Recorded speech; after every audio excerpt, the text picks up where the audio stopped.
Assalamu alaikum. I'm Dr. Wasim Iqbal, consultant eye and vitreoretinal surgeon at Hamid Latif Hospital. Recently, I left Leighton Rahmatullah with our Trust Eye Hospital as consultant ophthalmologist and consultant vitreoretina after serving 13 years there. मुख्तलिफ वजूहात जिनकी वजह से ऐनक का इस्तेमाल ज़रूरी हो सकता है, उसमें नज़री कमज़ोरी, दूर की नज़र कमज़ोर होना, करीब की नज़र कमज़ोर होना, या एक और कंडीशन जिसको हम एस्टिग्मेटिज्म कहते हैं, उसमें सिलेंड्रिकल नंबर यूज़ होता है, उसका होना, बीमारियां, कुछ मोतिया, सफ़ेद मोतिया, पर्दे की कोई मसाइल, इन सब कंडीशंस में हमें बाज़ का ऐनक का इस्तेमाल ज़रूरी हो जाता है। रिफ्रैक्टिव रीजंस जिनको हम कहते हैं मायोपिया, स्पेसिफिकली मायोपिया, इसमें ऐनक का इस्तेमाल और उससे निजात के लिए आजकल काफ़ी लेटेस्ट हमारे पास टेक्निक्स हैं, जिसमें करंटली फेमटोलैसिक जो पॉपुलर भी हो रही है all over the world, is safest और वेरी इफ़ेक्टिव। अब एक सवाल ये पैदा होता है कि नज़र की कमज़ोरी, इसको किसी तरीके से रोका जा सकता है या स्लो डाउन किया जा सकता है। इसमें हमारे पास कुछ साबित शुदा तो नहीं है, लेकिन कुछ स्टडीज़ हैं जो ये कहती हैं कि जो बच्चे आउटडोर एक्टिविटीज़ ज़्यादा करते हैं उनमें ग्लासेस की नंबर बढ़ने की प्रोग्रेशन की स्पीड कम हो जाती है। हम इसको स्लो डाउन कर सकते हैं अच्छी लाइफस्टाइल से, डाइटरी हैबिट से, और ख़ास तौर पे आजकल जो गैजेट्स हैं इनका इस्तेमाल कम से कम करके इसको बेहतर किया जा सकता है। ऑपरेशन टेबल पे लेटना पेशेंट के लिए एक काफ़ी खौफनाक सा मंज़र होता है।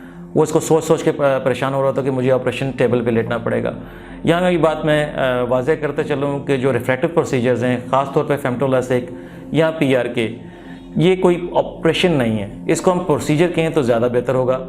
इसमें ना तो कोई बैंडेज होगी, ना कोई इंजेक्शन लगता है। जस्ट पेशेंट ने टेबल पे लेटना है और लेज़र ने अपना छोटा सा एक प्रोसीजर करना है। मुश्किल से 5 से 10 मिनट का टाइम पीरियड चाहिए होता है, और इसलिए मैं इसको सर्जरी कंसिडर नहीं करूँगा और ना इससे कोई डरने की ज़रूरत है।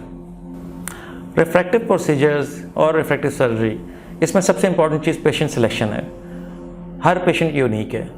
हमें उस पेशेंट को प्रॉपर एसेस करना होता है कि इसकी कंडीशंस, इसके कॉर्नियल थिकनेस, इसकी टोपोग्राफी, बहुत सी चीज़ें हम अपने सामने रख के, वेरिएबल्स हैं जिनको देख के कंसिडर करके फिर हम डिसाइड करते हैं कि patient suitable, patient selection proper है कि नहीं। अगर पेशेंट सिलेक्शन प्रॉपर हो तो रिज़ल्ट आप कह लें कि 100% के करीब हो सकते हैं, 99-95% तक। लेकिन अगर पेशेंट सिलेक्शन ठीक नहीं है और सर्जन एक्सपीरियंस नहीं है, देन प्रॉब्लम हो सकती है। कैटरेक्ट सर्जरी इस वक्त मेरे ख्याल में अपनी पीक पे एडवांसमेंट के लिहाज से और सेफ्टी के हिसाब से पूरी दुनिया में इस वक्त डेली के बेसिस पे थाउजेंड्स ऑफ कैटरेक्ट सर्जरीज हो रही हैं, और अल्हम्दुलिल्लाह हम कह सकते हैं कि पाकिस्तान में हमारे पास लेटेस्ट टेक्नोलॉजी है और रिज़ल्ट शायद बाहर से अगर अच्छे नहीं तो उनसे कम भी नहीं है किसी तरह भी। डायबिटिक रेटिनोपैथी में सक्सेस का ताल्लुक, जिस तरह बाकी आप दूसरी बीमारियों में पेशेंट की किस स्टेज पे आपके पास प्रेजेंट करता है, इस पर डिपेंड करता है। इस तरह डायबिटिक रेटिनोपैथी का पेशेंट जितनी जल्दी, जितना अर्ली डॉक्टर के पास प्रेजेंट करेगा और जितना जल्दी उसका ट्रीटमेंट स्टार्ट होगा, उतना ही उसका सक्सेस रेट बढ़ता जाएगा। यहाँ तक कि अगर बहुत अर्ली आ जाए तो 100% भी आप कह सकते हैं उसको, और बहुत लेट होने की सूरत में बहुत ज़्यादा प्रॉब्लम भी हो सकती है। फेमटोसेकंड को के बारे में बात करूँगा। उसमें recovery time is amazingly very fast.